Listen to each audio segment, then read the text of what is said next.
시청자 여러분 안녕하십니까? 용감한 토크쇼 직설 원일입니다. 국회 국정감사 시작됐는데 잘 지켜보고 계신지요? 외교장관이 꺼낸 5.24 대북제재 해제 검토.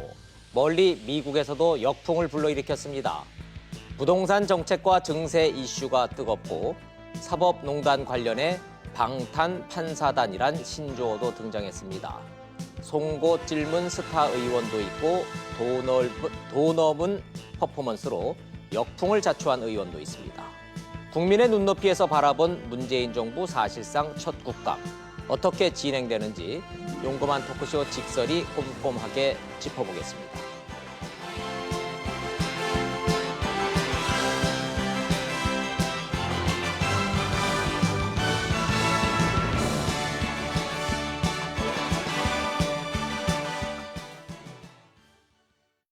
오늘 직설의 패널은 현직 대기자 두 분의 기자 출신 전 국회의원입니다. 소개하겠습니다. 박종희 의원님 나오셨습니다. 소종섭 국장님 그리고 이수기 선임기자님 나오셨습니다. 어서 오십시오. 안녕하세요. 국감 첫날부터 강경화 외교장관의 답변이 뜨거운 쟁점이 됐습니다. 5.24 대북제재 해제 검토한다. 트럼프 대통령까지 나서서 말도 안 된다 이런 반응 보이고 있습니다. 국감 정리한 영상 보시고 토론 시작하겠습니다. 논란이 된 강경화 장관의 발언은 어제 오전 외통위 국감장에서 나왔습니다. 예, 관계 부처와 검토 중인 걸로 알고 있습니다. 5.24 조치는 2010년 천안함 폭침에 대응하기 위해 남북 간 교역과 교류를 금지한 정부의 대북 제재 조치입니다. 천안함 사건에 대한 북한 사과도 없었고 대북 제재 국면이 지속되는 상황에서 정부가 5.24 해제를 거론하자 야당은 즉각 반발했습니다. 주간 부서도 아닌 외교부 장관이 국정감사장에 나와가지고 마치 5.24 조치의 해제를 어쨌든 기정사실화하는, 이것은 좀 문제가 심각한 것이다. 야당의 거센 공세가 이어지자 강 장관은 결국 범정부 차원의 검토는 없었다며 사과했습니다. 제 취지는 관계 부처가 검토하고 있을 것이라는 의미였습니다. 그 무리를 일으킨 데 대해서 죄송하다는 말씀드립니다. 강 장관은 또 평양 남북 정상회담에서 나온 군사 합의서와 관련해 마이크 폼페이오 미국 국무장관이 자신에게 불만을 표시한 것은 사실이라고 인정했습니다. 그러나 문제의 전화통화는 평양 정상회담 전에 이뤄졌고 폼페이오 장관이 회담 이후 통화에서 성과를 만든 문재인 대통령의 노력에 고맙고 축하한다고 말했다고 전했습니다. 역시 예상했던 대로 국정감사 시작하자마자 정부의 대북 정책 문제를 가지고 뜨거운 쟁점이 지금 되고 있습니다.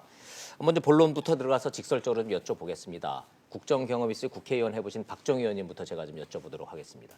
딱 일감 보셨을 때 강경화 장관이 발을 빼서 검토하는 거 아니고 정부 차원에서 하는 거 아니라 발을 좀 뺐지 않습니까? 네. 저거 약속 대련입니까? 치고 빠지는 약속 대련입니까? 아니면 단순 말실수입니까? 단순한 실수라고 보기에는 질문자의 그 정치적 비중과 이해찬 의원이 물었기 때문에. 이해찬 당대표고요.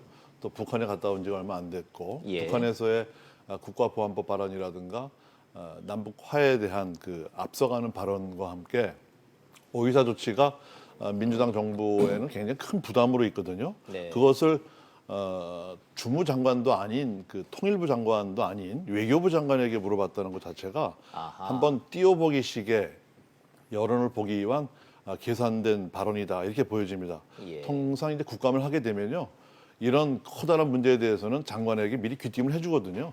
여당 같은 그렇군요. 경우에는 그랬을 때 강경화 장관이 관계부처와 검토 중이다라는 얘기를 하고 네. 그다음에 이제 폼페이오 장관의 나중에 그 남북 군사 합의서 문제라든가 미국과 소통하지 않은 부분에 대한 여러 가지 문제가 또 줄줄이 나오지 않았습니까? 네. 그러니까 업무 파악을 못한 단순한 실수는 아니고 실수로 보기는 어렵다. 정교한 여론 떠보기다 이렇게 파악하고 있습니다. 국정감사를 해보신 경험이 있는 박정희 의원님은 저건 말실수로 보기에는 이러이러한 근거로 인해서 말실수 아니다라고 지금 보신 것 같은데. 자, 통상적으로 그렇다면 귀뜸을 좀 해준다 그랬을 때요. 실제로 저희 많이 보지 않습니까?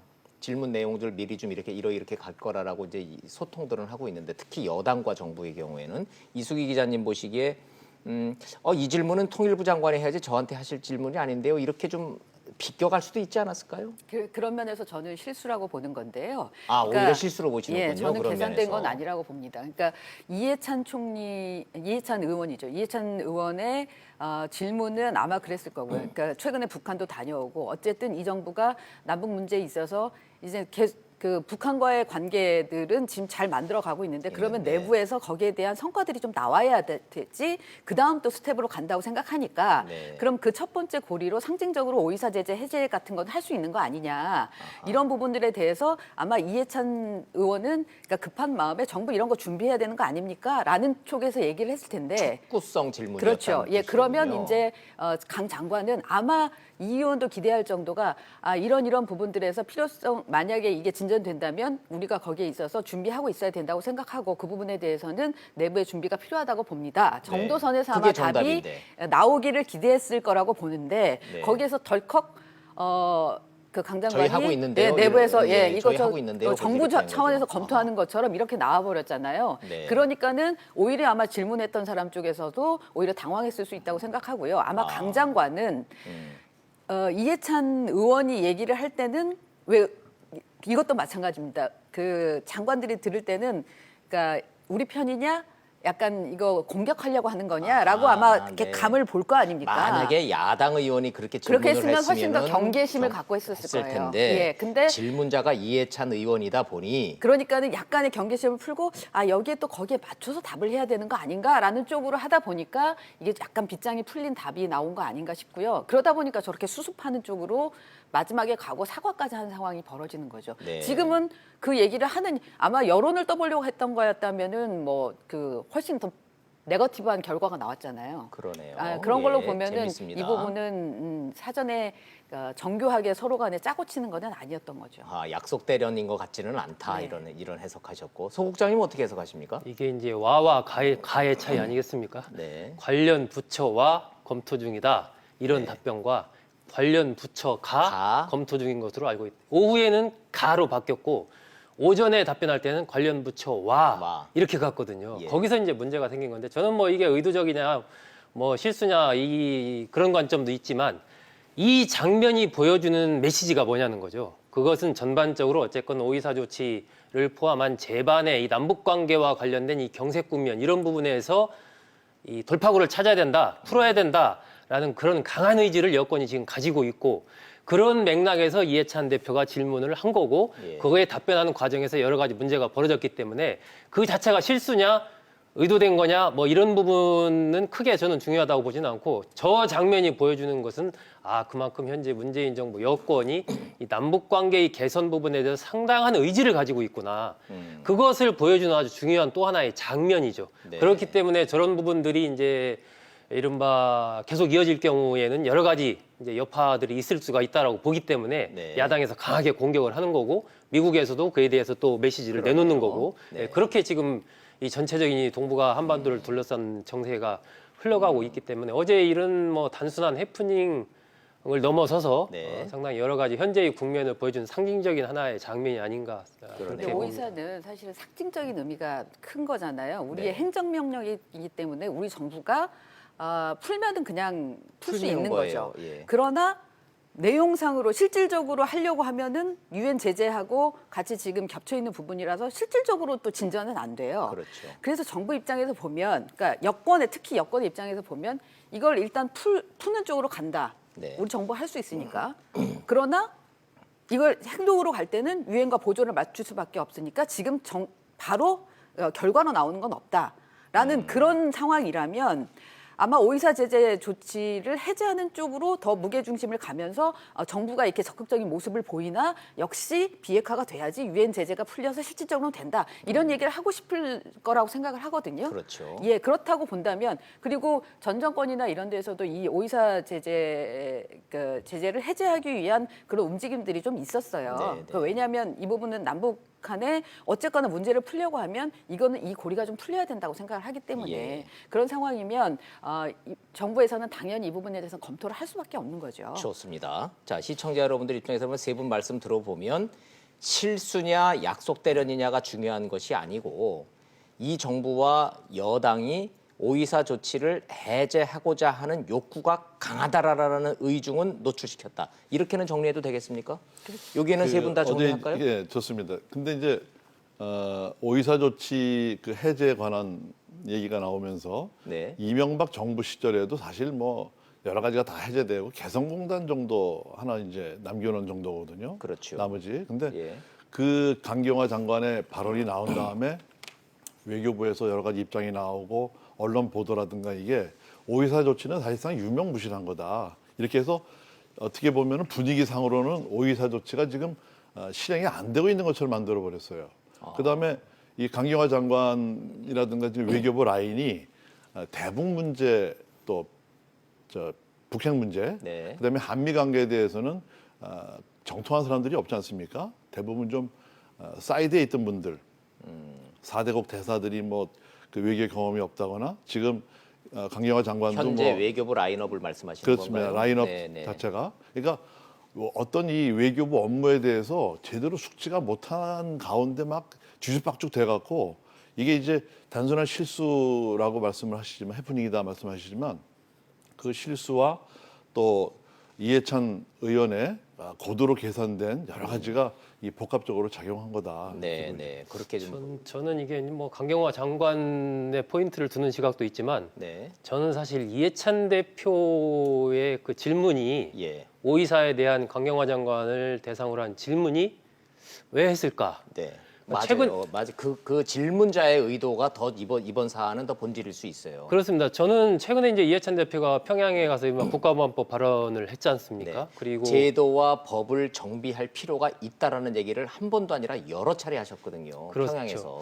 그래서 이런 부분들이 이제 모르겠습니다. 여권 입장에서 보면은 물론 이 언젠간 해결돼야 될 문제들입니다. 이게 국가보안법도 마찬가지고 오이사 문제도 풀 수밖에 없다. 네. 풀어야 되겠죠. 나중에 언젠간 풀어야죠. 남북 관계가 당연히, 잘 예. 진전이 되면 풀어야 되는데 지금 이해찬 대표의 행보를 보면은 굉장히 이제 어떤 그 당신이 생각하는 이 프레임을 가지고 이렇게 막 쭉쭉쭉 가고 있단 말입니다. 예. 이것이 과연 문재인 대통령이 밟아가고 있는 로드맵과 속도가 맞는 것이냐, 그리고 현재의 남북 관계의 진전이나 여러 가지 북미 관계, 동북아 이 전체적인 흐름 속에서 맞는 것이냐. 네. 그랬을 때 저는 이해찬 대표 행보가 조금 좀 빠른 것 같다. 그래서 이것이 이른바 뭐 이해찬 대표가 당대표로 처음 출마하고 쭉 나왔을 때 계속 얘기가 됐던 일종의 이제 어떤 면에서의 이해찬 리스크라고 할까? 이런 부분으로도 좀 해당될 수가 있지 않을까 하는 생각이 좀 들거든요. 네. 그래서 최근에 몇 가지 부분들이 지난번에 부동산 정책도 마찬가지 아닙니까? 굉장히 지금 강한 그립을 가지고 계속 이해찬 대표가 말을 쏟아내고 있고 이런 속에서 많은 이슈들이 지금 돌출을 하고 있는데 네.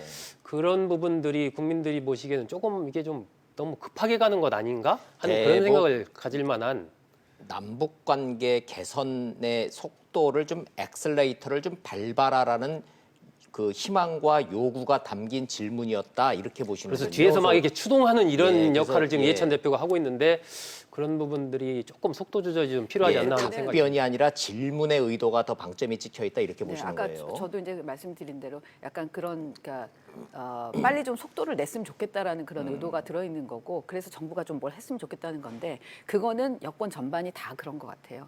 문재인 대통령이 이번에 국회가 일단 국감이 실시되는 것과 맞춰서 이제 어제 그 수보회에서 얘기를 했잖아요. 이제 네. 그것도 논란이 좀 됐었는데, 그러니까 정부가 이렇게 해서 속도를 내고 있으니까 이런 진전을 하고 있으니까 국회에서 그 부분에 대해서 뒷받침을 해줘서 결과가 나오게 좀 해달라는 게 그 메시지에 들어있는 거거든요. 문재인 대통령이 그걸 요구를 했잖아요. 예, 국회가 그러니까 할 그것도 일을 마찬가지로 해달라고. 예. 국회 쪽에다 계속해서 지금 요구를 하는 거예요. 근데 어제 이해찬 대표는 국회에서도 우리가 이렇게 생각하고 있으니까 정부도 또 해라라는 네. 쪽의 얘기인데 이거는 이제 그 야당에 대해서 메시지를 주는 것이기도 하죠. 그런 것처럼 어쨌든 지금 여권은 좀 급한 측면이 있어요. 그러다 네. 보니까 메시지에 혼선도 생기고 정교함이 좀 떨어질 수도 있는데 네. 하여튼 방점은 속도전에 있는 것 같습니다. 다른 질문인데 박 의원님, 이해찬 의원님 잘 아시니까 네. 이해찬 대표님이 지금 연세가 67이시죠? 네.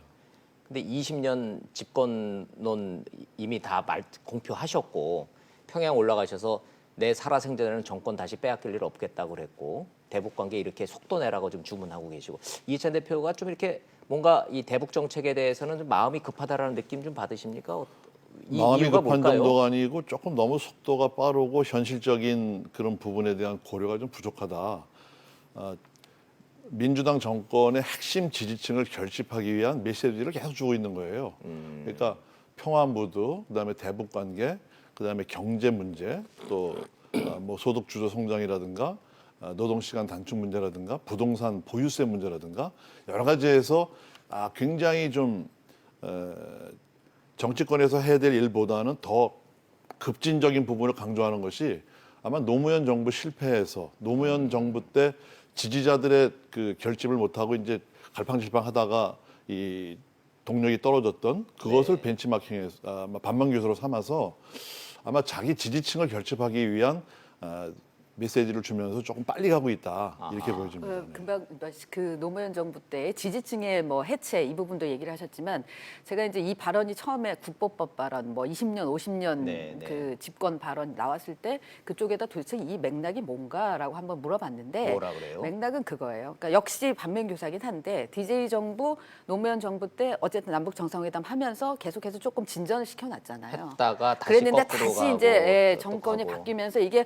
완전히 도로함이 타버리 됐다고 생각하니까 요번에는 그렇게 가면 안 된다. 지금의 진전된 걸 어쨌든 결과까지 딱 내놓으려면 정권을 좀 오래 갖고 가는 게 중요하다라는 게 너무 머릿속에 박혀서 강한 그 부분이 저렇게 생각이 강하게 나오고 강하시구나. 있는 거죠. 예. 그래서 뭐 어제 내가 그래도 뭐 20년 더 살겠습니까라는 쪽으로 눈치는 쪽으로 또 네. 발언이 나오긴 했으나 뭐 20년 더 사실 수 있는 거죠. 충분히. 예, 예. 어쨌든 그 마음속에는 정권을 더 잡아서 결과까지 딱 방점을 찍겠다라는 생각이 굉장히 강해 보이더라고요. 하여튼 뭐 왜 그러시는지는 알겠는데 뭐 살아생전에는 정권을 빼앗기지 않겠다라는 이 말 자체가 주는 이 묘한 뉘앙스 때문에 국민들이 좀 국론이 좀 이렇게 좀 흔들리는 것 같은 느낌은 좀 받습니다. 자, 어찌 됐든 다시 좀 거꾸로 올라가서 도대체 524 조치가 뭔지에 대해서 시청자 여러분들이 혹시 궁금해하실까 봐 중간 정리 좀 하고서 말씀드리겠습니다. 2010년 3월 26일 잊혀지지도 않습니다.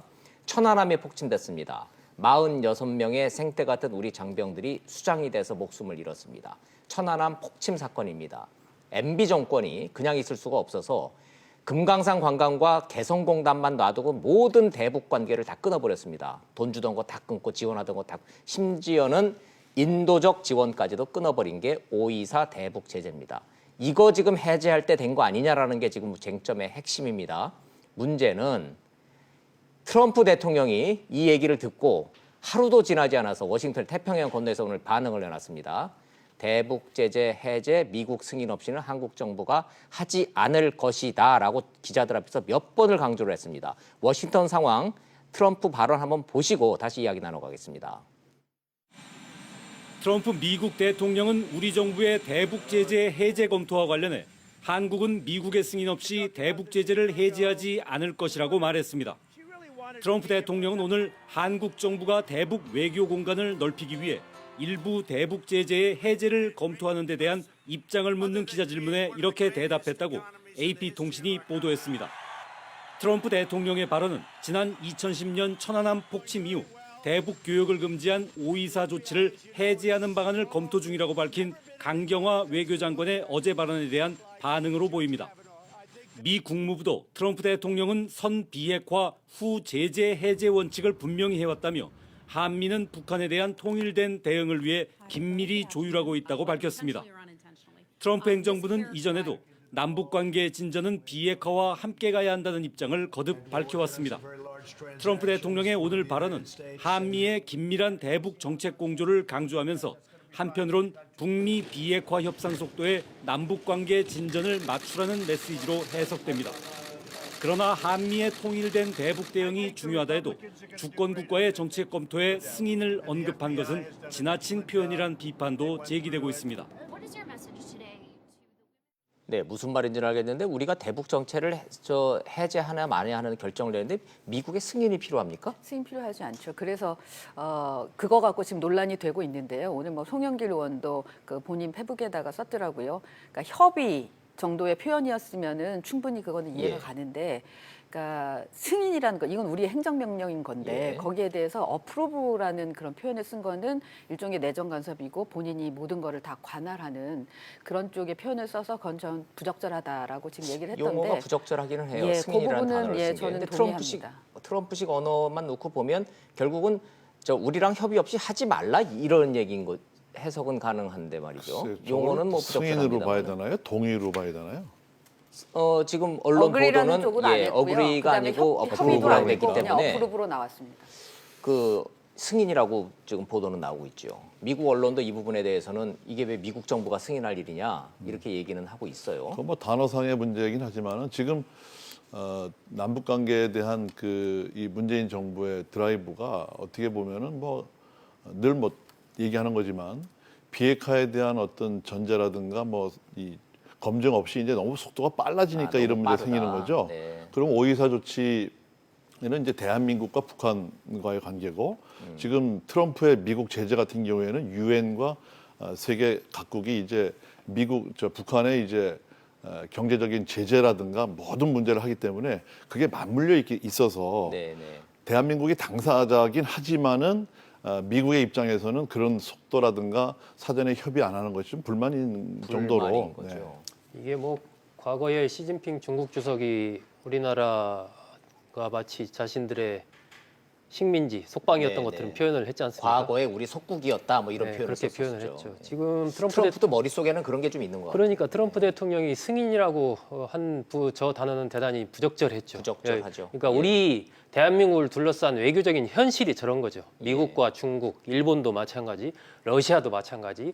틈만 되면 우리를 잡아먹으려고 하는 예. 이 사강의 이른바 일이들이 있는 거죠, 사실은. 그렇죠. 냉엄한 현실이죠, 이게. 네. 그런 속에서 최근에 보면 어쨌든 북한이 중국, 러시아와 최선희 부상이 회담을 하면서 북중러의 과거의 이 체제가 상당히 지금 복원돼 가고 있는 흐름을 보이고 있단 말입니다. 네. 그런 속에서 미국 입장에서는 그렇다면은 한미일의 이 동맹 체제는 과거와 비교해서 어떤가라는 부분을 봤을 때는 조금 여러 가지 걱정을 하는 부분이 있는 것 같아요. 좋습니다. 그렇다면 소 국장님한테 정확하게 지적을 좀 해주셨는데 한미 간에 왜 조율 없이 대북 제재 해제부터 이렇게 국회에서 덜커덕 얘기를 꺼내서 한미 간의 균열을 자초하느냐라고 비판을 하는 입장이십니까? 아니면은 아니 행정 조치는 우리가 하면 하는 거고 말면 마는 거지 왜 미국하고 저렇게 미국이 간섭하느냐는 입장이십니까? 저는 이 남북 관계의 우리의 현실 부분은 우리가 자주적으로 많은 부분을 개척해 가야 됩니다. 네. 하지만 우리가 뜻한 바를 이루기 위해서는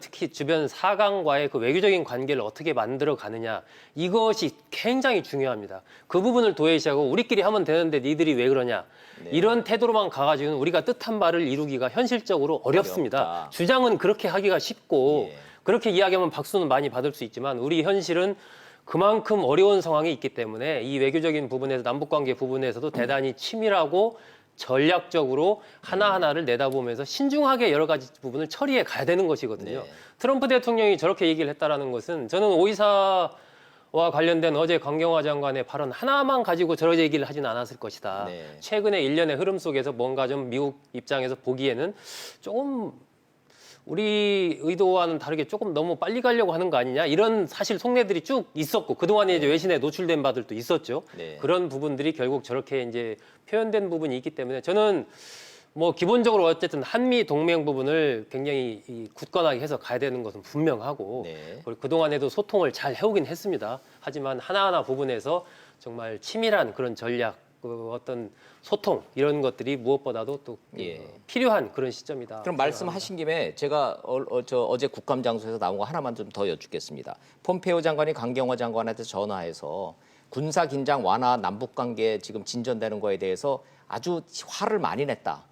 이런 지적 어제 나왔죠. 질문 나왔죠. 근데 그게 이제 일본 언론에서 보도를 한 내용인데 일본 언론만 놓고 보면 영어식 상욕을 해가며 이렇게 돼 있지 않아요? 그러니까요. 그래서 이제 그런 부분은 좀 더 우리 입장에서는 좀 냉정하게 해석할 필요가 또 있죠. 그러니까 일본 언론에서 나왔다는 부분들은 최근에 전개되는 일련의 흐름 속에서 일본 아베 총리도 마찬가지고 일본 쪽에서 네. 보였던 반응들을 생각하면 어쨌든 좀 다른 결을 일부 가지고 있는 부분이거든요. 강경화 장관이 맞다라고 얘기는 했네요. 그러니까 이제 예. 이게 폼페이오가 일본 언론 보도한 대로 그런 정도는 아니지만 네. 어쨌든 폼페이오 장관이 그러한 식의 어떤 우려를 표해온 건 맞다. 예. 이렇게 얘기는 했습니다. 그런 걸로 본다면 좀 전에 제가 말씀드렸던 그런 트럼프 대통령의 이야기라든지 네. 폼페이오 장관의 저런 부분이라든지 이런 부분들은 어제 강경화 장관 발언 그게 계기가 하나의 이제 촉매제는 됐지만 네. 최근 일련의 흐름 속에서 미국이 보는 현재의 정세 속에서 좀 우리가 남북 관계의 변화를 너무 서두르는 것 아니냐. 네, 네. 국제적인 어떤 비핵화의 흐름 속에서 같이 발맞춰 가기보다는 조금 더 남북 관계의 어떤 변화를 통해서 오히려 이 국제 관계의 대북 제재 흐름 부분을 견인해내려고 하는 움직임을 보이고 있는데 그건 우리 미국의 의도와는 좀 다른 약간 좀 결이 좀 네. 다른 것 같다. 이러한 어떤 불편함 같은 것들이 어제 트럼프 대통령의 언급 속에서 노출이 됐다. 이렇게 봐야 될 것 같습니다. 폼페이오와 트럼프 대통령이 한국 정부의 속도가 너무 빠른 거에 대한 불만의 표시를 전달했느냐라는 질문에 대해서는 네, 맞습니다라는 그거는 사실관계는 맞는 거예요. 그렇습니다. 예, 미국이 우리 속도에 대해서 불만을 갖고 있다라는 거는 장관이 인정을 했습니다. 의원님, 의정활동 경험상 일본 언론이 보도한 것처럼 미국의 국무장관이 한국의 외교장관한테 전화를 하면서 영어식 네 글자로 된 욕을 사용해 가면서 불만을 표시했다. 이거 가능한 얘기입니까? 경험상 비춰봤을 때 가능한 얘기입니까, 이게? 글쎄, 그게 아까 제가 말씀드린 우리나라의 그 외교 라인의 어떤 자질이라든가 능력, 예. 그 평소에 이렇게 같이 일을 했던 관계라든가 뭐 인맥이 맞으면은 뭐 서물없이 얘기를 할 수 있지만 예. 좀 깔보고 한 거 아닌가 하는 그런 생각이 들어요. 그러니까 좀 얕잡아보고 의- 그리고 이제 의원님은, 예, 우리- 너무 큰 문제 아닙니까? 네. 남북 군사 합의서 문제라든가 예. 또 대북 제재 해제 같은 여러 가지 문제에 대해서 아마 강경화 외교부 장관이 좀 파악이 안 된 상태에서 통화를 한 거 아니냐. 네. 그래서 그런 좀 얘기 나왔는데 뭐 일본 언론이 지금 그 대한민국과 미국과의 관계를 뭐 좋게 이렇게 할진 않고 뭐 좀 이간질 시킬 수도 있고 하니까 그렇죠. 뭐 일본 좀, 언론이 우리 뭐 한미 관계가 잘 되기를 뭐 바라는 네, 침소봉대했다고 그렇진 하고 않으니까. 또 오늘 아침 어느 보도를 보니까 통화를 2번 했다고 하지 않습니까? 예. 한 번 하고 그 다음 날 또 했다는데 그 다음 날 한 대화는 좀 그 전날 했던 격한 반응을 좀 사과하는 통화를 했다. 아하. 뭐 이렇게 나와서 보면 그거는 사실인 것 같아요. 뭐 좀 험하게 얘기를 했던 그러니까 것은. 험하게 말한 거는 사실관계는 맞는 것 같고 근데 이제 장관의 그것도 사실 확인해봐야 돼요. 왜냐하면 강경화 장관은 격한 표현은 아니었다. 아니, 근데 그 부분에 대해서 본인은 그러니까 그렇게 문제 얘기를 그러니까 영어식 상욕은 아니었다는 거잖아요. 근데 그렇죠. 영어식 상욕이 따로 있고 뭐 한국식 욕설이 있고 아니, 그런가요? 근데 그 상식적으로 생각할 때 하긴 상식적으로 상식적으로 장관들끼리 생각할 뭐 때 욕하고 장관들이 그러진 얘기하고 않겠죠. 거기다 폼페이오 장관이 지금 그 하고 있는 역할이나 그 이 대북 문제에 있어서의 좀 어쨌거나 좀 유화적인 쪽인 예, 거잖아요. 예. 진전을 가자는 쪽인데 그 장관이 우리 이 장관한테 전화를 해서 상욕 가까운 얘기를 했을까라는 부분을 생각하면 그거는 아닌 것 같고요. 다만 우려를 표명했을 수는 있죠. 예. 그건 왜냐하면 우려가 아니라 불만을 표시한 거는 맞다라고 그랬잖아요. 그렇죠. 그러니까 예. 우려와 불만 얘기할 수 있지만 그 부분을 저렇게 일본 언론이 표현한 대로 욕을 했다라는 네. 거는 그거는 저희가 이제 상식적으로 좀 판단할 필요가 있는 사안인 것 맞습니다. 같아요. 예, 그거는 저 일본 언론이 한미 간의 관계를 좀 이렇게 이간질시키기 위해서 좀 이렇게 좀 확대 과장 보도하는 걸로 지금 강경화 장관이 더 답변을 했는데 그건 우리 장관 말을 우리가 믿는 게 맞다라고 봐야 되겠죠. 그리고 왜냐하면 그러니까 그 전과 한번 보세요. 그 전에 한미 동맹에 문제가 있네 어쩌네 하고 계속 문제 제기를 했었는데 사실 이 그동안의 과정을 보면 문재인 정부 들어서 한미 간에 이 채널이 굉장히 많이 열려 있고 엄청나게 많이 접촉을 하고 있잖아요. 네. 그러니까 그런 걸로 보면 이를테면 이견이 있어서 이견을 푸는 그 방식으로 욕을 하면서 하는 거는 쉽지 않아 보이고요. 맞아요. 그거는 예. 상식적으로 말이 안 되죠. 예, 거기다가 예. 우리 정부가 어떤 때는 저는 볼 때 지금 그 유엔 제재, 미국 측의 요구 이런 부분들에 대해서 굉장히 많이 따르려고 애쓰는 모습이 보이거든요. 예. 이를테면 이번에 방북한 사람들 얘기를 들어보면 선물 하나 사는데도 굉장히 신경을 썼다고 해요. 왜냐하면 거기에 큰일, 달러를 큰일 나죠. 넣고 예. 오는 일이 되기 때문에 굉장히 그 부분에 대해서 주기도 많이 받았고 네, 네. 그래서 선물 하나 사는데도 굉장히 신중할 수밖에 없었다라는 얘기를 하는 걸 보면 그 부분에 있어서 한미 간에 이견이 있고 우리가 그 부분을 어기려고 하고 뭐 이런 부분들이 강하게 문제가 된다고 생각은 하지 않고요. 다만 이제 최근에 나오고 있는 얘기들이 있는데 특히 이제 군사 분야 부분은 미국이 굉장히 예민하게 받아들이고 있기 때문에 그 부분에 있어서 서로 간에 더 긴밀해졌으면 좋겠다라는 그런 의사 표현이었던 거 아닌가라는 생각이 듭니다. 네. 뭐 제가 저 방송 진행자로서 이 프로그램의 진행자로서 하여튼 일본 언론에 대해서 딱 한마디만 하고 가겠습니다. 하여튼 그런 짓 하시면 안 됩니다. 저 사실관계 막 왜곡하고 확대해가지고 저 주변국 간의 그런 관계, 우호 관계를 이렇게 막 이간질하고 그러면 안 되는데 참 일본 언론도 그런 거는 좀 주의를 좀 해줬으면 좋겠습니다. 자, 요 계속 이 얘기만 할 수가 없어. 이건 중요한 문제니까 하나만 좀 여쭙고 요 주제를 정리하고자 합니다. 문재인 대통령이 직접 언급을 했어요. 판문점 비준동의 국회가 해야 되는 기본적인 책무니까 좀 해달라. 결과부터 좀 직설적으로 여쭙죠. 뭐 될 것 같습니까? 안 될 것 같습니까? 지금 저 여야 협치가 잘 안 되는 상황인데. 뭐 바른당에서는 국회 결의안을 통해서 지지를 한다고 했고 예. 비준동의는 반대하지만 이거 남북 남북 정상회담에서 합의했던 부분들은 뭐 조약에 준한 수준이 아니기 때문에 이것은 국회 비준이 필요 없는 것이다. 네. 그리고 비용이 들어가지 않습니까? 비용이 지금 4,200억 정도 들어간다고 1년치 예산에서 네. 했는데 그게 내년 후년 또 철도망 도로 뭐 이런 여러 가지를 하게 되면은 그 돈 갖고는 턱도 없다는 엄청난 거죠. 뭐 100조가 넘는 돈이 들어가고 비용 추계를 국회 예산정책처에서 비용 추계를 얘기했더니 비용 추계를 못 하고 있습니다. 그리고 뭐 통일 비용까지는 뭐 4,000조가 들어간다 뭐 이렇게 추상적으로만 얘기하고 있는데 이것을 국회에서 비준 동의를 요구하는 것은 정권이 바뀌더라도 이 남북 관계는 그냥 가겠다는 의도, 의지는 대못을 받겠다는 거. 예. 그다음에 백지수표를 달라는 거와 똑같습니다. 그래서 야당으로서는 이 비준 동의를 할 수 없는 그런 입장인 것 같습니다. 야당은 네. 받기 어려운 카드로 지금 보시는군요. 네. 하나만 더 여쭐게요. 그래서 바른미래당이 찬성파가 있고 반대파가 있어 당이 쪼개질 그렇습니다. 지경이라는데 지금 실제로 쪼개질 수 있어요, 이것 때문에? 그렇게 보십니까? 그런 사안으로 보십니까? 당이 쪼개지는 정도까지는 아니지만 아마 깊은 내홍에 휘말려서 두고두고 당내 이 내홍 갈등과 내홍의 진원지가 될 거다 이렇게 봅니다. 왜냐하면 야당이 이것 때문에 내홍을 겪을 가능성은 있군요. 그렇습니다. 남북 문제에 관한 시각이 또 틀려지고 경제 문제 또 노동 문제에 대한 시각이 틀려지게 되면은 당은 깨질 수밖에 없어요. 근데 예. 반쪽이 이제 지금 서서히 균열이 가고 있는 거죠. 네, 야당이 그래서 그런 이유 때문에 흔쾌하게 비준동의 못 해줄 거라고 지금 예상하시고 두 분 의견은 어떠세요? 옆에서 딱 보시기에. 지금 쉽지 않아 보이죠. 힘들다고 거기다가 보세요? 왜냐하면 이게 이제 만약에 표결로만 간다 그러면 뭐 여권에서 추진하고 이게 민주평화당하고 지금 정의당이 동의하고 그다음에 무소속 일부에서도 동의하고 있고 그래서 왜 152명이 지금 이것 좀 빨리 추진하자라는 근데 결의안에 이거 뭐 서명했거든요. 표결하고 싸우고 그럴 그랬는데 이해찬 대표부터도 이거는 표결할 사안은 아니다라고 아니죠. 얘기를 했고 전체가 다 동의해서 만장일치로 해야 되는 사안이기 때문에 네. 아마 여권에서 이거를 표결로 처리할 것 같지는 않아요. 그렇다면 이 부분이 통과될 것 같지는 않고요. 왜냐하면 않다. 자유한국당은 뭐 절대적으로 이 부분은 안 하겠다는 입장이기 때문에 예. 쉽지 않은 상황인 것 같습니다. 근데 대통령까지 나서서 이거를 이렇게 좀 해달라고 읍소하고 촉구하고 하는데 이거를 또 그냥 넘어간다? 이러면 또 이거 국회 협치 문제와 문재인 정부 이제 2년차, 3년차 가서 두고두고 문제가 될 것 같은데 청와대 입장에서는 어떻게든지 비준동의 지금 받아내겠다라는 거 아닙니까? 그런 의지가 강하죠. 강하죠. 예, 강하고 뭐 여러 차례 연명을 했으니까요. 근데 현실적으로 봤을 때 뭐 저도 쉽지는 않아 보입니다. 그런데 다 어렵다고 보시네요. 예, 그런데 저는 뭐 아까 이제 박 의원님 뭐 비용 문제 말씀을 하셨지만 네.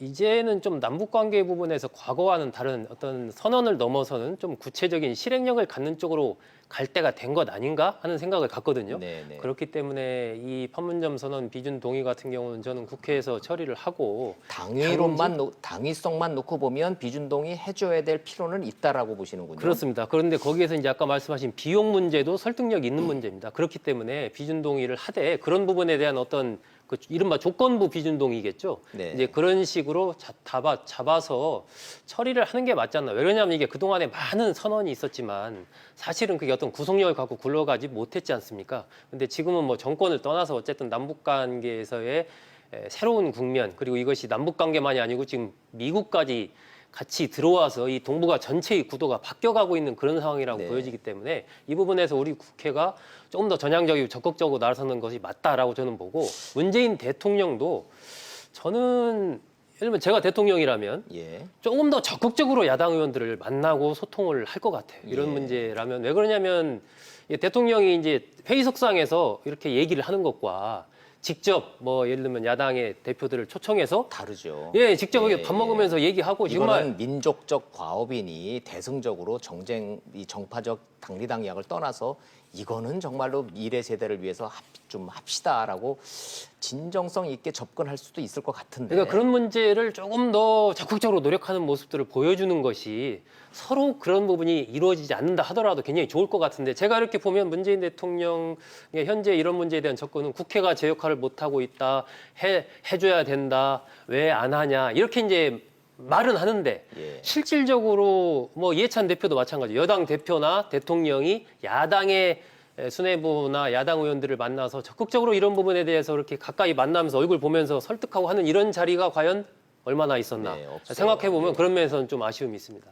그러고 보니까 그래서 지금 이제 문재인 정부가 서두르고 있는 국회 비준 동의를 해줘야 되는 거 아니냐. 안 해주면은 반통일 세력이고 반평화 세력이다라고 이제 막 압박을 그렇게 한 압박을 거죠. 하고 있는 예. 이런 모양새가 참 제가 국민의 한 사람으로 보면 답답한 게요. 지금 정말 본질의 문제인 이 비핵화에 대한 로드맵이 하나도 나오지가 않고 네. 정치적인 선언에만 묶여 있지 않습니까? 그렇죠. 정치적 선언. 예. 근데 이 정치적인 선언을 예산을 수반하고 국민의 동의를 받아야 되는 비준 동의까지 지금 섣부르게 얘기를 한단 말이죠. 네. 최소한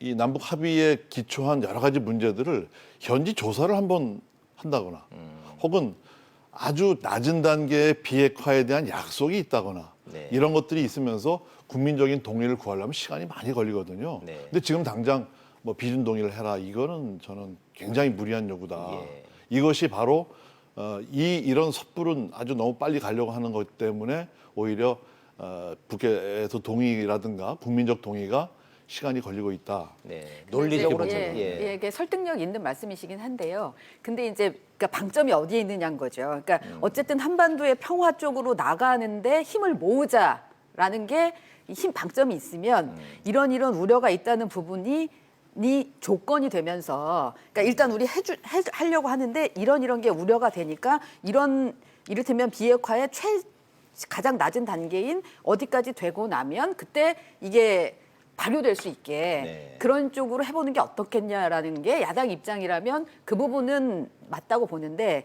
지금은 그거보다는 일단은 무조건 이 부분에 대해서는 안 했으면 좋겠다라는 쪽에 예. 더 방점이 찍혀 있기 때문에 어렵다. 예, 이게 이제 그 국민 여론은 그래도 이거 한반도의 평화를 위한 건데 이게 이 부분에서 일종의 우려도 있고 뭐 고려해야 할 변수도 많이 있지만 한미 동맹이며 뭐 비핵화며 여러 가지가 있지만 그래도 가야 될 방향이라면 야권이 그런 부분에 있어서 긍정적으로 가야 되는 거 아니냐라는 쪽이 더 여론이 지금 높은 거죠. 근데 그 부분에 있어서는 그래서 야권에서 좀 더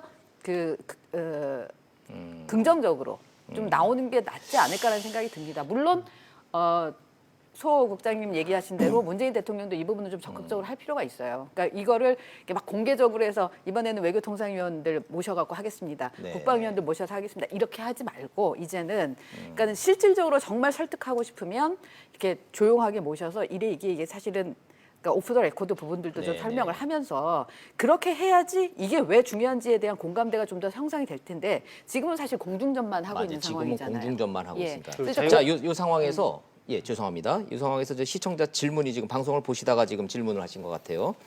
저 비핵화를 유도하기 위해서 일단 비핵화는 비준 동의는 해주고 실제 예산이 들어가면 다시 그때 또 국회 동의해주면 안 되냐 이런 질문하셨는데 국민들은 또 이런 궁금증 하시는 것 저는 같아요. 그거에 대해서는 동의를 합니다. 아, 그건 예, 가능해요 기술적으로. 예, 그러니까 근데 같은 사안에 대해서 정치적인 이중으로 비준 동의가 판문점 선언이라는 게 이제 정치적인 선언이거든요. 예, 근데 그것을 비준 동의한다는 것은 이 남북관계 발전법 21조 3항에 예. 중대한 재정적인 그 부담에 대해서 국회에서 지원을 해주겠다는 거기 때문에 맞습니다. 비용 추계가 따라갈 수밖에 없어요. 네, 네. 그걸 지금 문재인 대통령이 야당이 요구하는 거기 때문에 네. 야당에서 이제 손사래를 치고 있는 거죠. 아하, 근데 알겠습니다. 어차피 야당 시청자 지적하신 대로 야당 그러니까 이 예산을 집행할 때는 집행할 때마다 그 부분에 대해서는 그 이후에라도 다 결산을 할 수밖에 없는 하나하나는 다 상황이에요. 받는 거죠. 그러니까 예. 시청자 여러분들이 궁금해하시는 그 질문에는 답이 되는 것 같습니다. 그러니까 그 부분이 아까 제가 말씀드린 이른바 조건부 비준 동의 조건부 비준 아니고- 동의 가능하다는 예, 거예요. 그렇습니다. 그런 그리고 실제 쪽- 돈 들어갈 때 그때마다 또 동의 다 받아야 되는 거고. 그렇죠. 예산이라는 그런 거기 부분을 때문에. 이제 달아서 비준 동의를 하면 되는 예. 것이고, 그리고 지금 상황에서 저는 이제 자유한국당 예를 들면 입장에서 본다면요, 예. 좀 변화가 필요합니다. 그러니까 이 남북 관계 부분에서 자유한국당이 이른바 평화를 반대하는, 통일을 반대하는 이런 세력으로 비치는 것은 바람직하지 않아요. 그러니까 그 방법이 다른 겁니다. 이 통일로 가는 방법과 속도라든지 이런 네, 면에서 좀 다를 것이지, 기본적으로 어쨌든 우리도 통일을 바라고 있다라는 그런 이미지, 그런 메시지로 이런 문제에 대해서 접근을 해야 되는데, 지금 국민들이 어떤 바라보는 시각, 물론 네. 전부는 아닙니다만은 그런 속에서는 자유한국당이 내놓는 메시지나 이런 것들이 너무 이게 어쨌건 이 정부가 가고자 하는 바와 반대하는 것으로만 자꾸 비치다 보니까 예. 그게 아니고, 사실은 우리도 그렇게 되기를 바라지만 이러이러한 조건이 현재 상황이 이렇기 때문에 이런 정도 조건 속에서는 우리가 이렇게 해줄 수 있다, 예. 이렇게 하겠다, 이런 식의 어떤 좀 나오는 메시지가 조금 더 알겠습니다. 그런 쪽으로 나와준다면 훨씬 더 국민들로부터 좀 박수를 받지 않을까 하는 생각이 그러면 이왕 여기까지 얘기 왔으니까 마지막으로 불편한 진실에 입각한 질문을 제가 안 드릴 수가 없네요.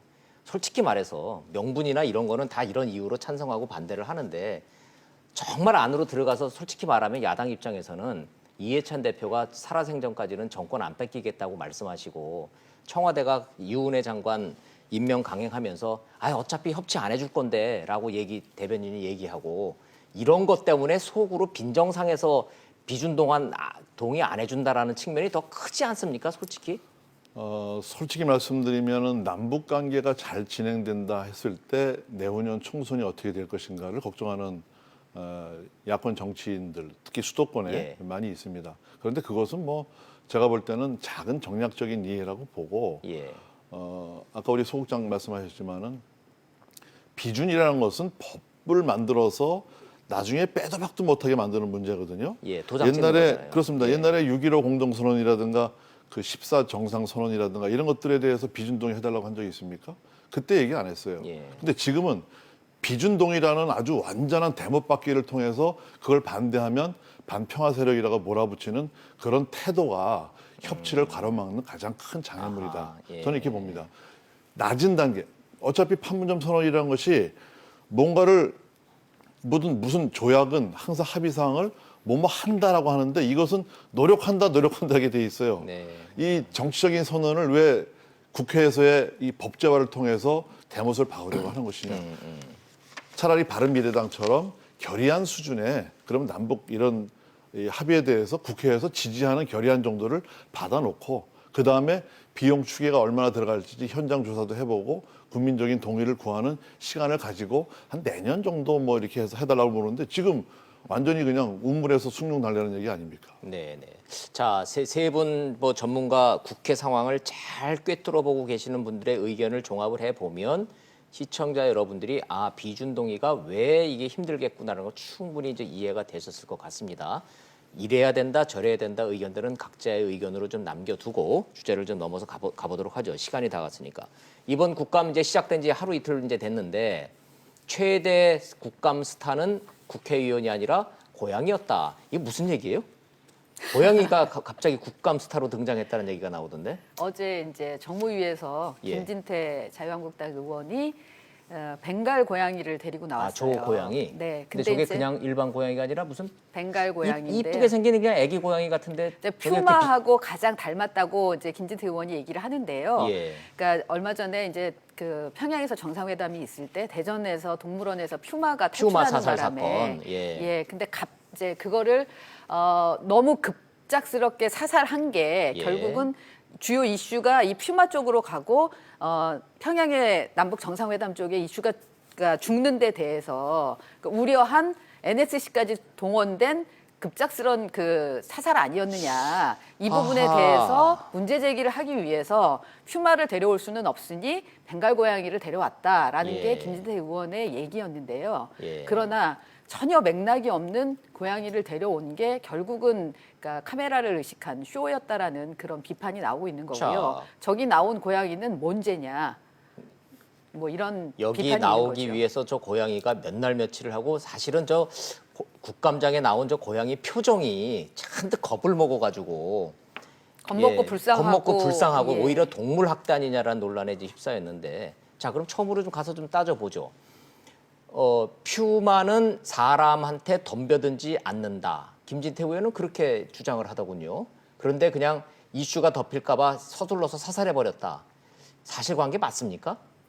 일단 뭐 그 당시에도 좀 과연 사살까지 해야 됐느냐 예. 그런 논란이 좀 일었던 건 뭐 맞죠. 있기는 있습니다만 날은 어두워지고 그렇죠. 퓨마는 아무래도 사라지고 그렇죠. 동물원에서 나와서 하니까 이제 마취총으로는 안 되고 그 국민들로서는 좀 불안감이 있으니까 예. 퓨마 하면 혹시나 위해 어떤 사고가 발생하지 않을까 하는 그런 걱정이 있긴 했는데 그래도 뭐 꼭 사살까지는 안 하면 좋았겠는데 하지만 뭐 어쩔 수 없는 것 아니냐. 그게 아마 제가 보기에는 그 당시 예. 대략 여론이었던 것 같아요. 근데 어제 김진태 의원 얘기한 중에 이제 NSC 소집 이런 것은 아마 또 그 당시에는 NSC 소집 그것 때문에 한 적이 없다. 네. 이렇게 얘기를 하니까 퓨마 사살 자체의 어떤 뭐 적절성 문제 그 이슈를 덮기 위해서 퓨마가 나와서 돌아다니면 그게 주 이슈가 되고 정상회담은 묻히니까 그래서 빨리 사살한 거 아니냐 이 얘기인데 그건 글쎄요 제가 보기엔 너무 그 막 어떤 3단 논법이 좀, 예, 좀 너무 과했다라는 그 저기 지적도 의미부여를 있죠. 하고 해석을 그렇게 한 것 예, 아닌가 예. 싶고 일단은 나와서 돌아다니면 좀 국민들이 불안하니까 예. 야생동물이고 하니까 기본적으로 그래서 이제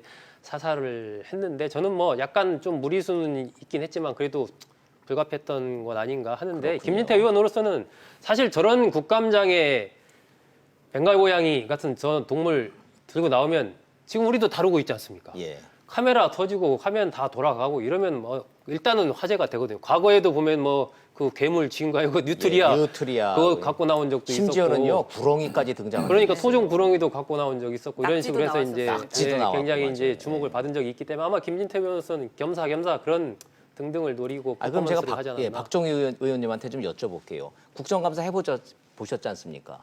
기자로서 취재도 해보시고 국회의원으로서 국정감사도 해보셨는데 속된 표현으로 튀기 위해서 저렇게 동물을 증인으로 내세운 국정감사에서 김진태 의원이 정치적으로 플러스입니까 마이너스입니까? 어떻게 보세요?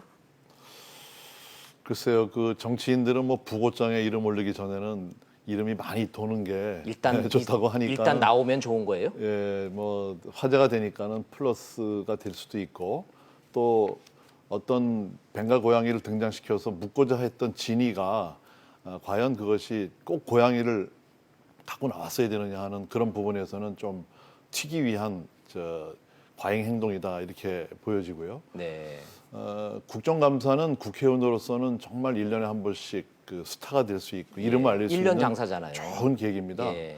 우리가 노무현 전 대통령이라든가 뭐 과거에 홍준표, 지금 뭐 이해찬 당대표 예, 같은 전부 경우에도 국감 스타였죠. 전부 국감 예. 스타였고 그 짧은 기간에 언론의 조명을 받고 논리 정연한 지적과 해결책을 제시하는 이런 부분들이 보여야 되는데 몇 년 전부터는 이런 게 실종이 돼 버렸어요. 그러니까 말로만 질문하는 것보다는 처음에는 뭐 도표라든가 예, 이 사진, 예. 언론 보도가 그래픽, 등장하다가 뭐, 예. 그래픽, 그다음에 이제 동영상이 동영상. 등장해서 보여주다가 이제 그것도 별로 많은 사람들이 하니까 예. 이제는 아주 쇼킹한 게 등장하거든요. 과거에 뭐 볏짚을 들고 온 분도 있었고 예, 신문지 깔고 누워 보시는 분도 있었고. 신문지가 들어온 분도 예. 있고 또 고기를 갖고 와서 이게 한우냐 수입고기냐 농사부 장관한테 판별하라고 이런 분도 있고 말이죠. 아주 맞아요. 황당한 경우가 맞아요. 많이 있었거든요. 그거 어떻게 알겠어요? 예. 그런데 이제 이 국정감사가 이제 한 20일 정도의 짧은 기간 중에 네. 300명의 국회의원들이 다 경쟁을 하는 거거든요. 네. 그러니까 이게 튀는 건 좋은데 국민들이 볼 때 참 눈살 찌푸리고 또 참 측은하다 저렇게까지 해야 되나 하는 그런 거는 좀 이 품격 있는 정치를 위해서는 좀 삼가해야 되겠죠. 아니 근데 예. 영상을 이용하는 건 좋아요. 그건 당연히 예, 이제 특히 예. 카메라는 그런 그림이 있을 때 쫓아갈 수밖에 예, 없으니까. 예. 뒤에다가 영상 얼마든지 띄울 수도 있잖아요. 그러니까. 근데 상임위도. 이제 이를테면은 그 노회찬 전 의원이 이제 고인이 되셨지만 어쨌든 신문지에 신문지 놓았던 깔고, 거는 예, 예. 그거는 그 자체로가 메시지가 있었잖아요. 예. 그러니까는 이 감옥의 그 인권 문제를 얘기한 거고, 그러니까 실질적으로는 일반인들은 누웠을 때 딱 그만큼인데 그때 이제 박근혜 전 대통령은 수감하고 있는데 본인이 작다 이런 인권 문제를 막 제기했었거든요. 네. 그러니까 이 비교해 보면 그러지 않다라는 거를 그것만 보면 아 저렇게 좁은 데에 누워 있는 거구나라고 예. 느끼게 되는데, 근데 저 벵갈 고양이는 그 자체로 주는 메시지가 없는 거잖아요. 그냥 퓨마도 그야말로 아니고. 그러니까 그 문제의 퓨마. 근데 진짜 근본적인 질문. 퓨마에 대한 문제 제기를 하는데 왜 벵갈 고양입니까? 혹시 아세요? 저게 굉장히 그 퓨마하고 비슷하게 생겼대요. 그 벵갈 고양이가 예. 한 마리에 그 700만 원 정도 한다 그래요. 와. 굉장히 비싼 고양이. 그냥 일반 고양이가 아니고. 그렇게 비싼 고양이도 있대요. 그게 저 집고양이하고 살쾡이를 교배시켜서 나온 건데 저 벵갈 고양이가 굉장히 스트레스를 많이 받고 사람들을 잘 따른다는 겁니다. 예. 근데 모양 자체는 퓨마하고 똑같다. 축소판이죠. 예. 그래서 뭐 퓨마를 고생시킬 것 같아서 뭐 그랬다 그러는데 그 고양이도 아니 지금 고양이는 굉장히 고생 안 고생시킨 하나요? 거죠. 고양이는 저기 나오려면 그래서 고생 안 이제 하나? 애묘인들이 굉장히 화가 나 있던데요. 예. 근데 저거 말고도 사실 이렇게 어제 박대출 의원 같은 경우는 이제 어처구니 없다라고 문재인 정부를 맷돌. 비판하면서 맷돌을 가져오면서 그럼 맷돌로 뭔가 이렇게 관련된 얘기인가 했더니 그게 아니라 어처구니가 없다. 어처구니를 보여주려고 이제 어처구니가 없다라는 얘기를 하기 위해서 맷돌을 가져온 갖고 거예요. 오고 맷돌의 손잡이가 어처구니니까. 네. 아하. 그랬던데 그것도 그야말로 이제 그냥 그림을 만들려고 했던 예, 거라서 그래서 그런 부분에 있어서는 좀 다른 것 같아요. 그 예, 메시지를 예. 제대로 전달하는 부분에. 이게 국정감사에서 과거와 비교했을 때 달라지지 않는 게 있고 달라지는 게 있는데 네. 저는 전체적인 틀에서 본다면 그래도 과거보다는 많이 지금 국정감사가 선진화됐죠. 예, 선진화되고 제대로 바뀌어가고 있다라고 봅니다. 지금 우리가 이야기한 뭐 그런 벵갈 고양이나 맷돌 이런 사례들도 있지만 어제 그 문체위 같은 경우는 저녁 먹기 전에 국감이 끝났어요. 아. 문체위 공무원 제가 아는 분 아침에 이렇게 예, 보니까 예. 역사적인 날이다 이렇게 얘기를 예, 하더라고요. 예. 국정감사 하면서 저녁 시간도 되기 전에 국정감사가 끝나는 경우가 자기가 공무원 생활하면서 본 적이 없다. 그리고 예, 굉장히 워낙 국회의원들의 진지했고 질문이 많으니까. 그렇습니다. 국회의원들의 질의 자체도 굉장히 정책적인 부분 이런 네. 것에 이제 집중되고 그래서 과거 국정감사와는 많이 달라지는 걸 느꼈다. 이렇게 예. 이제 SNS에 쓴 걸 봤는데 예. 그런 정도로 우리 그거는 뭐 좋아진 점이고. 국회의원들도 예, 많이 이제 노력을 하면서 전체적으로는 많이 이제 좋아지고 있는데 예. 그 중에 뭐 일부 변하지 않는 이제 그런 부분들은 국민들이 보기에는 요즘에 국민들 수준이 워낙 높아지다 예. 보니까 그걸 이제 과거 같으면 어떻게 보면 재밌는 하나의 노력으로만 그냥 봤을 텐데 지금은 그것이 과연 맥락이 맞느냐 어떤 뜻에서 저걸 가져왔느냐 뭐 비용이 어떻게 되느냐 또 학대하는 것 아니냐 아주 다양한 시각에서 이 의견들이 쏟아지고 있기 때문에 네. 그런 면에서 본다면 과거와 달리 참 국회의원들이 굉장히 예. 좀 노력해야 되는 부분이 많아진 거죠. 다른 건 이 뭐, 예. 벵갈 고양이는 이제 해프닝이겠습니다만 이제 국정감사의 하이라이트는 역시 이제 증인 채택 아니겠습니까? 증인이죠. 네. 예. 예. 제가 과거에 이제 정무위원회 감사할 때 보면 정무위원회가 정말 소강 기관이 많습니다. 그리고 공정위원회가 특히 경제 그렇죠. 검찰이기 때문에 예. 거기에 이제 대기업 관련된 총수들. 많이 있고 재벌 총수들 증인 신청되면 네, 난리 맞습니다. 나죠. 그래서 국토교통위원회라든가 뭐 보건복지 관련한 부서라든가 이런 데가 이제 증인 신청을 많이 했다가 나중에 다 빼주고 하는데 네. 작년 같은 경우에는 이제 대기업 총수들 많이 불렀지 않습니까? 근데 이제 뭐 국회에서 난리가 나요. 그 총수를 그럼요. 증인해서 예. 빼기 위해서 어쩔 수 없이 임원들 다 증인으로 달려오고. 채택된다면 예. 또 질문 시간을 줄이기 위해서 그 형식도 좀 바뀌어야 되는데 아침에 소집이 되면 하루 종일 다른 사람 질문할 때도 앉아 있어야 되고 끝나야 집에 갈 수 있습니다. 그렇죠. 다른 분 예. 어떤 분들은 국감 증인으로 불러갖고 한마디 물어보지도 않고 하루 종일 앉아 있는 분들도 있고요. 네. 또 작년 같은 경우에는 재벌 총수에게 그 한일 축구 열리면은 한국 응원할 거냐 일본 응원할 거냐 네, 그런 어이없는 질문이요. 질문을 한 적도 어이없는 있었죠. 질문. 롯데쪽이라서. 예, 네, 예. 그리고 이제 국감 증인을 빼주는 과정에서 이제 뭐 후원금 문제라든가 예, 또 뭐 온갖 여러 잡음이 가지 다 생기죠. 잡음이 다 생기죠. 예. 또 외국 분을 이제 국감으로 증인했을 때는 또 통역이 또 통역와야죠. 해야 되니까 예. 질문 한 5개 하는데 한 10분씩 걸려서 효율도 낮아지고 하는데 올해 국감에는 뭐 이런 증인 선정에 대한 잡음이라든가 이것은 굉장히 좀 많이 줄어들어서 일단 기본적으로 재벌 총수들이 올해 국감은 다 빠졌죠. 그러니까 작년에는 국정농단 예, 사건 국정농단 때문에, 예. 재벌 총수들이 다 나올 수밖에 없는 상황이었고요. 그리고 뭐 그 증인들이 굉장히 그와 관련된 증인들이 많았는데 네. 이번에는 그 관련된 직접적인 건 없어서 맞아요. 그래서 예, 그거 올해는 말고 오히려 포탈이나 IT 기업, 뭐 이 중견기업 네. 새로 부상하고 있는 이런 회사들이 많이 출입 예. 국감 출석한 것 같습니다. 아마 그 얘기 나오 예, 증인 실명제 도입한 거 있지 않습니까? 네, 그 그게 효과가 컸어요. 좀 있는 것 그게 같습니다. 컸어요. 왜 예. 증인으로 신청을 했는지, 뭘 맞습니다. 물어볼 예. 건지 정확하게 해당 의원이 누군지 과거에는 그런 것도 없었거든요. 네, 그리고 다 그런데 공개되죠. 딱 하다 보니까 부르면은 확실하게 질의를 해야 되고 네. 그래서 그런 부분에 대한 부담을 의원들이 갖게 된 것도 한 원인인 것 같고 아까 박 의원님 말씀하신 대로 그 와서 계속 하염없이 기다리는 거 있지 않습니까? 네. 이런 게 이제 국회의 갑질인 거죠. 그런 부분 저는 빨리 개선을 해야 된다라고 많이 생각합니다. 좋아졌어요. 그 부분 많이 좋아졌고 올해 같은 경우에는 뭐 아까 이제 얘기 나온 김에 좀 보면은 김범수 카카오 의장 증인으로 신청됐어요. 그랬고 구글 예, 구글 코리아 구글 사장도 코리아 나왔고요. 선동열 감독은 지난번에 그 야구 대표 국가대표팀 선발 과정에서 공정했느냐 안 했냐 이제 이거 가지고 와서 어제 풀려 나왔죠. 예, 풀려 나와서 곤혹을 치르고 굉장히 억울해하는 표정을 선동열 많이 감독은 굉장히 억울해했는데 처음부터 우승했으면 그만이지 뭐 이런 자세가 아니라 좀 이렇게 낮은 자세로 처음부터 임했으면은 국회까지 안 끌려 나왔을 텐데라는 생각이 좀 들더군요. 백종원 대표는 왜 나온 겁니까?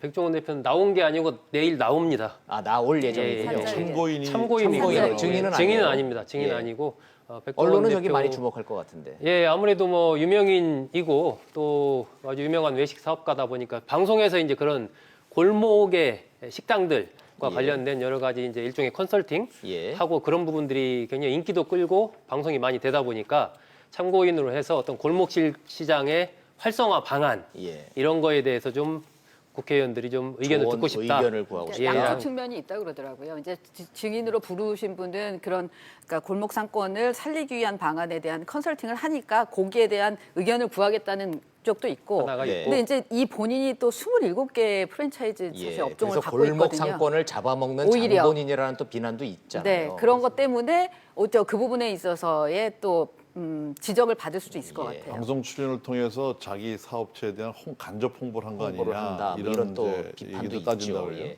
근데 백종원 대표는 참고인이지만 언론에 관심이 클 것 같아요. 김영란 전 대법관 같은 경우는 왜 나오십니까?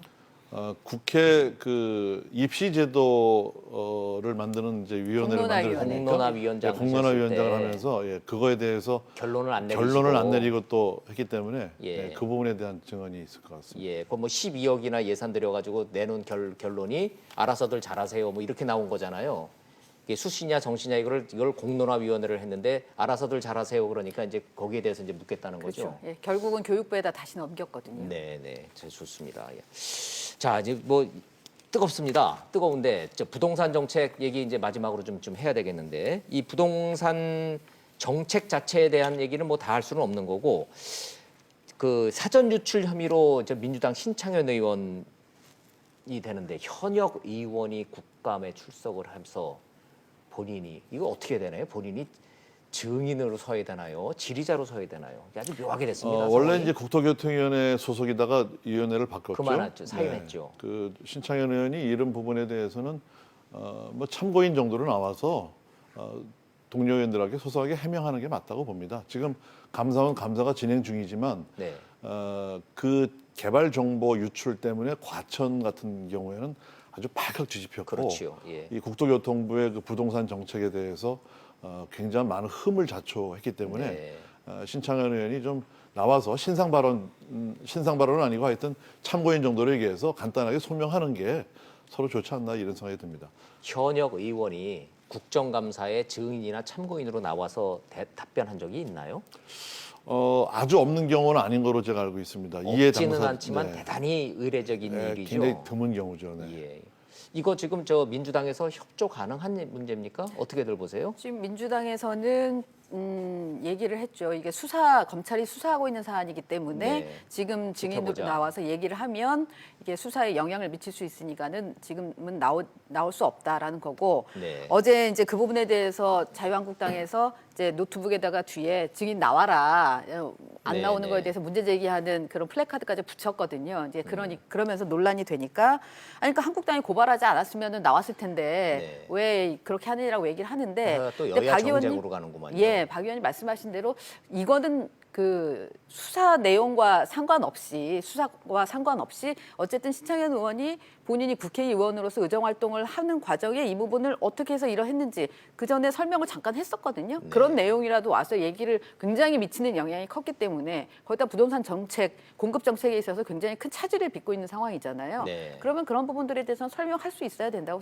그게 책임의식이라고 생각을 하는데 지금 어쨌든 민주당에서는 일단은 안 나오는 안 쪽으로 나오는 걸로 돼 있다. 그렇게 예. 소 국장님도 좀 전망 좀 만들었습니다. 여쭤봐야 되는데 시간이 다 돼서 30초 드리겠습니다. 이런 부분은 사실 민주당 지도부에서 나가라고 해야 돼요. 먼저 결단을 내려야 됩니까? 그렇습니다. 나가서 뭐 당의 어떤 유불리 이런 걸 떠나서 물론 당으로서는 불리하죠. 나가서만 그게 이슈화 되고 그러면 예, 좀 예. 불리할 수는 있지만 국민들이 보기에는 그러나. 그렇게 하는 게 잘하는 겁니다. 그래서 예. 아까 박 의원님 말씀하신 대로 참고인으로 나가서 사안에 대해서 좀 설명하고 예. 죄송하다 사과하고 이런 모습을 보이도록 당 지도부가 하면은 더 그게 박수를 받는 것이거든요.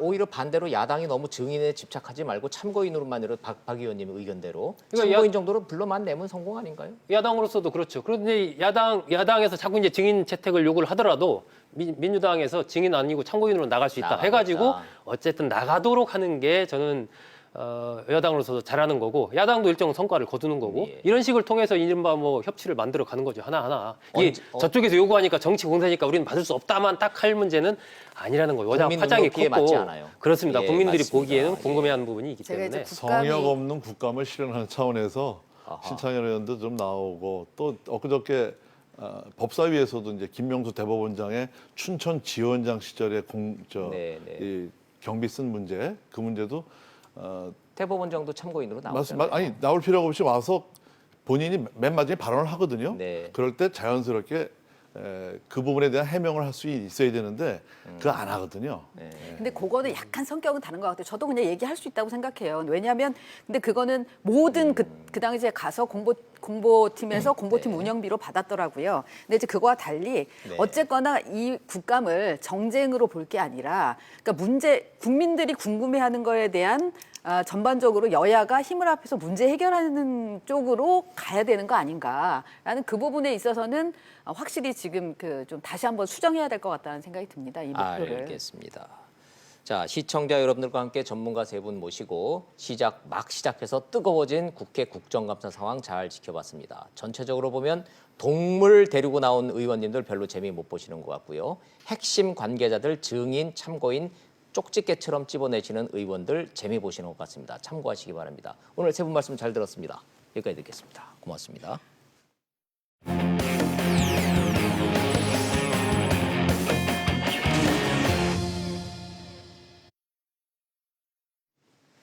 네, 국회에서 열린 한 토론회 얘기로 좀 이어가도록 하겠습니다. 유치원 관계자들이 몰려왔습니다. 사립 유치원 비리 근절을 논의하고자 하는 토론회였는데 많이 시끄러웠습니다. 영상 보시고 이슈 따라잡기로 다시 되돌아오겠습니다.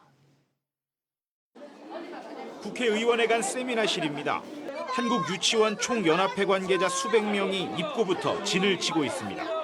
자리가 없습니다. 들어오시면 안 됩니다. 사립유치원 비리를 근절하는 방안을 논의하는 토론회에 항의하기 위해서입니다. 토론회를 주최한 더불어민주당 박용진 의원이 연단에 오르자 욕설과 야유가 빗발칩니다. 국회는 남의 얘기를 듣는 자리입니다. 아예 단상에 올라와 진행을 방해합니다. 국회 직원들이 스크럼을 짜고 토론회 진행을 강행하려고 하자 거센 몸싸움이 이어졌습니다. 계속된 항의로 결국 토론회는 정상적으로 진행되지 못했습니다. 집단적으로 물리력을 동원하고 폭력적인 행동을 한 거에 대해서 대단히 유감스럽습니다. 지난해 정부가 적발한 사립유치원의 부정운영 사례는 600여 건, 액수는 200억 원이 넘습니다. 그러나 한유총 측은 지난 3년간 경기도에서만 90여 곳의 사립유치원을 특정 감사했다며 정부의 불순한 의도가 있다고 주장합니다. 사립 유치원은 전부 비리의 온상인 것처럼 이제만이라도 좀 어떻게 바꿔달라. 이건 너무 이게 자극적이다. 한유총은 지난해에 국공립유치원 확대 정책을 반대하고 재정 지원 확대를 요구하며 집단 휴업을 하려다 철회했던 단체입니다.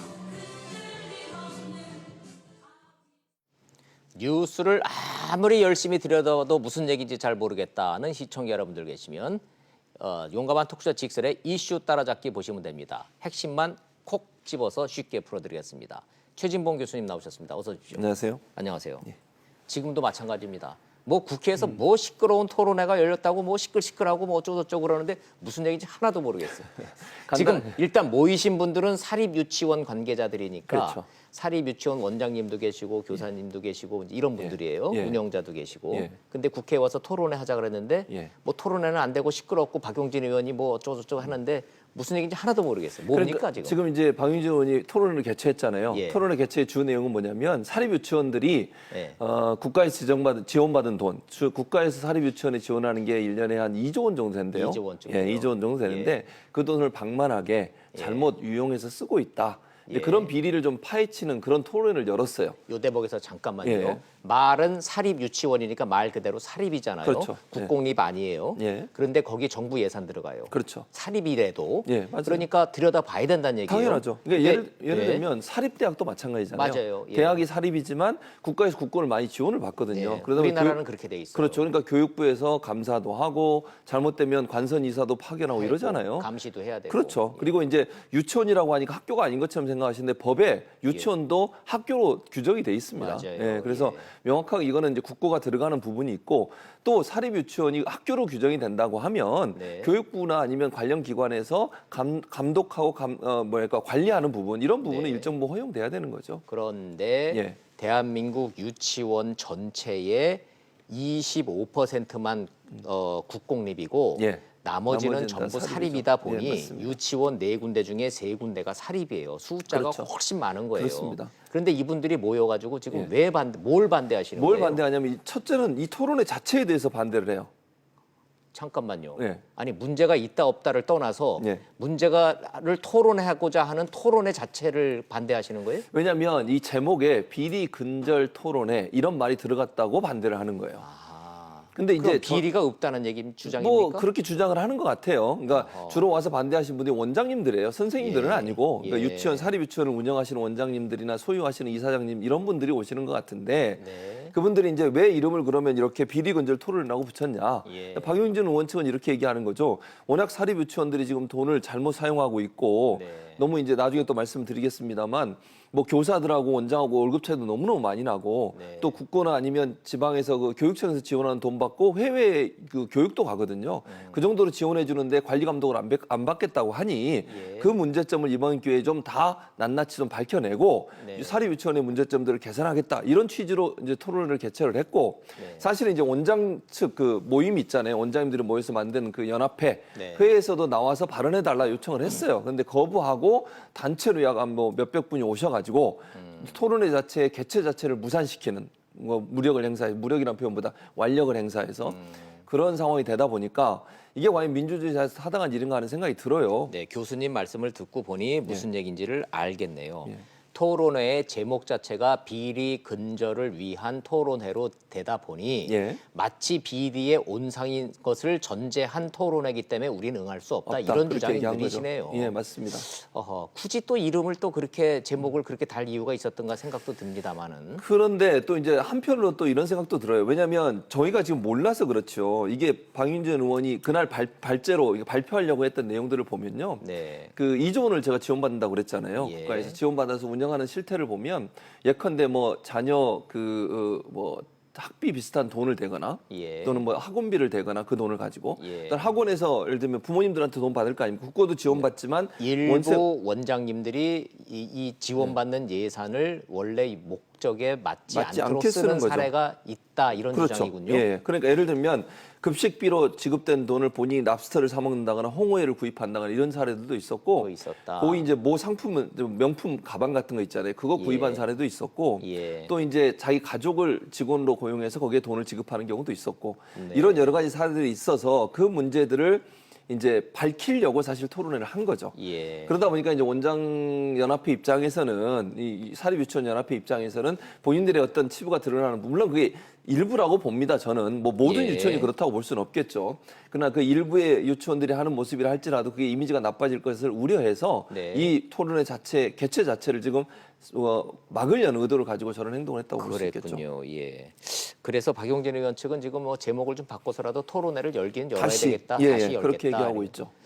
네, 전체적으로 사립유치원 전체를 집단적으로 비리 집단으로 매도당한다라는 느낌 자체는 반발의 여지가 좀 그럴 수 있기는 있죠. 예, 전체를 보고, 네, 맞습니다. 일부 그렇게 부적절한 거를 좀 따질 거를 좀 따져봐야 되겠다는 게 박용진 의원 측 주장이다 그렇습니다. 보니 예. 뭔가 좀 타협점이 좀 이루어졌으면 좋겠어요. 그러니까요. 저는 그래서 이 토론회를 열면 그 유치원 연합회 쪽에서 원장님들 쪽에서 누가 나와서 예. 한두 분이 나오셔서 본인의 입장을 얘기하시면 되잖아요. 토론회라는 그런 거 아니겠습니까?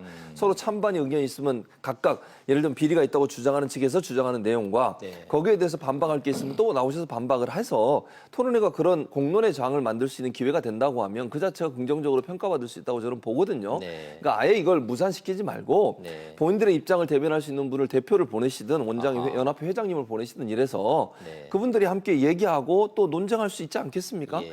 판단은 저걸 들으신 국민들이나 아니면 저기 앉아 계신 분들이 판단하실 거니까. 예, 국민들 입장에서 보면 우리 주머니에서 나간 세금으로 그렇죠. 지원되니까 예. 그 세금이 제대로 쓰여지는지를 좀 알 필요는 있어요. 당연합니다. 예. 그리고 저는 이렇게 생각해요. 그러니까 유치원 연합회 측에서 주장하는 게 이게 사립유치원은 그 학부들이 낸 돈으로 운영한다고 얘기를 하면서 국고가 지원하는 건 일부다 이렇게 주장을 하시는데 네. 저는 그렇다 하더라도 저는 철저하게 검증받아야 한다고 생각합니다. 왜냐하면 학부형들이 내는 돈이 제대로 사용되고 있느냐 안 하는 부분은 그건 당연히 네. 정부가 관리 감독해야 되는 거 아니겠습니까? 예. 만약에 거기에 비리가 있거나 제대로 정말 학생들을 위해서 내 아이를 교육하는 데 쓰라고 돈을 낸 건데 네. 그 돈이 잘못된 방법으로 사용되거나 이랬을 경우에는 그건 문제가 있는 거죠. 예컨대 네.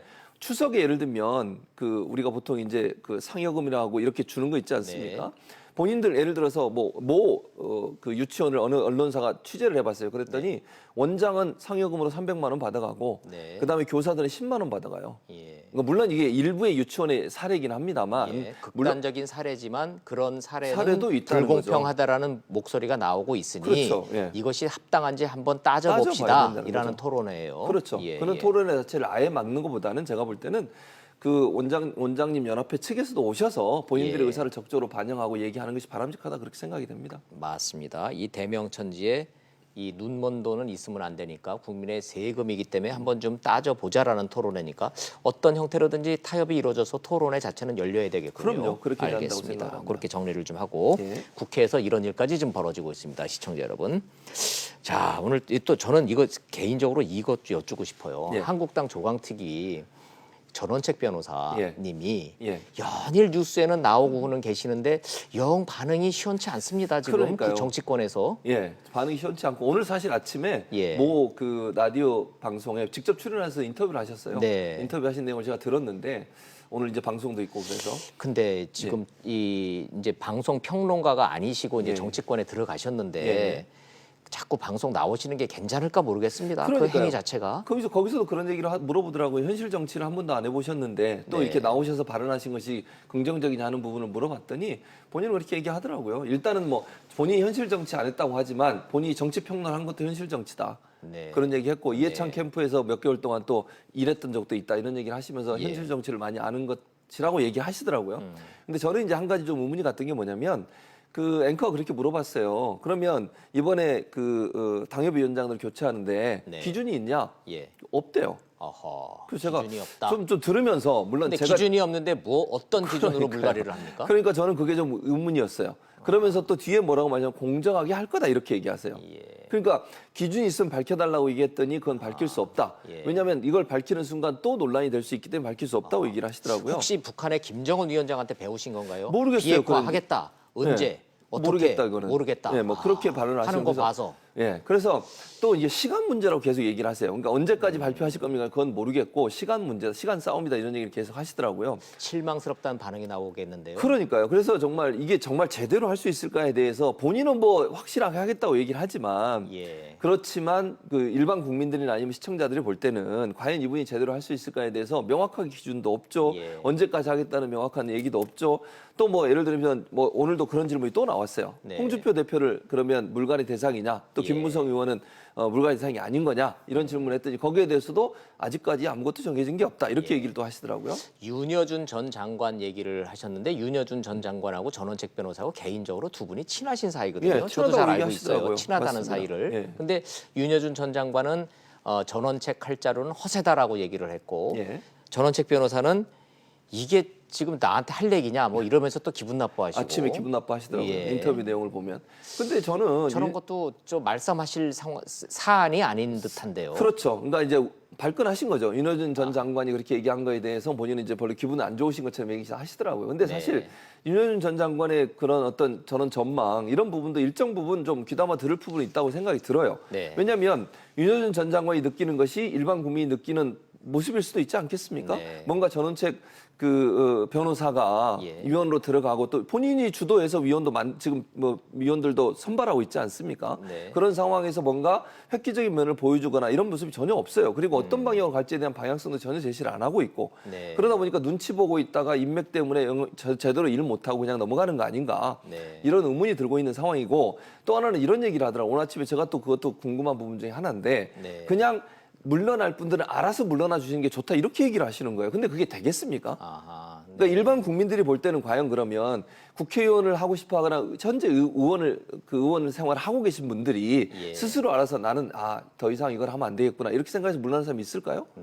저는 그거는 그렇죠. 가능성이 제로라고 보거든요. 현실성이 없는 방안을 자꾸 그렇죠. 공개적으로 말씀을 하시니까 예, 예. 점점 그 말에 힘이 떨어지는 거죠. 예.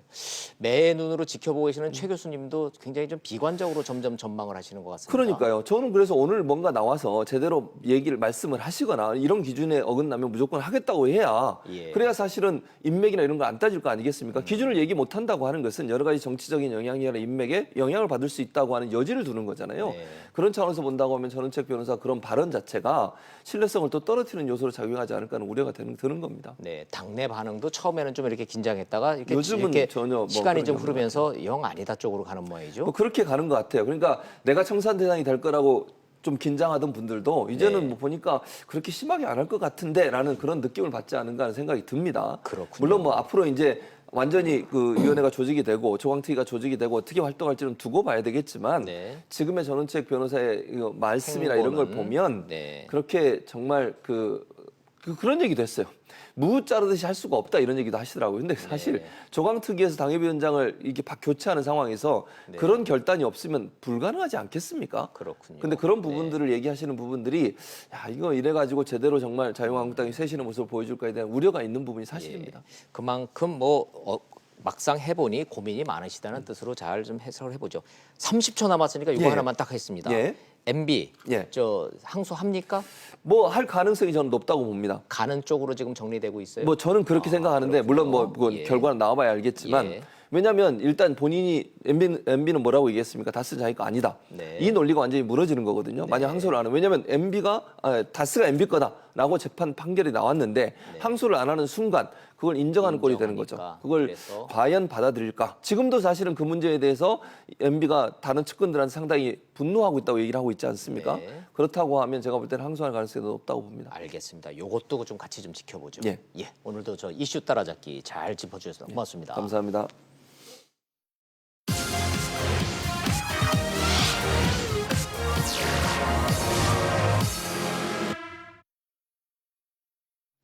이해찬이 묻고 강경화가 답합니다. 524 대북 제재 해제 검토합니까? 네, 관련 부처가 검토하는 걸로 알고 있습니다. 그럼 천안함 폭침은요? UN 대북 제재는요? 야당의 지적이 쏟아지자 범정부 차원의 검토는 아닙니다. 한 발 쓱 빼는 것까지 만약에 약속 대련이었다면 절묘한 겁니다. 문제는 미국입니다. 트럼프의 대답은 짧습니다. 미국의 승인 없이 한국이 대북 제재 일방적으로 해제 안 할 거다. 지금 하지 말라는 겁니다.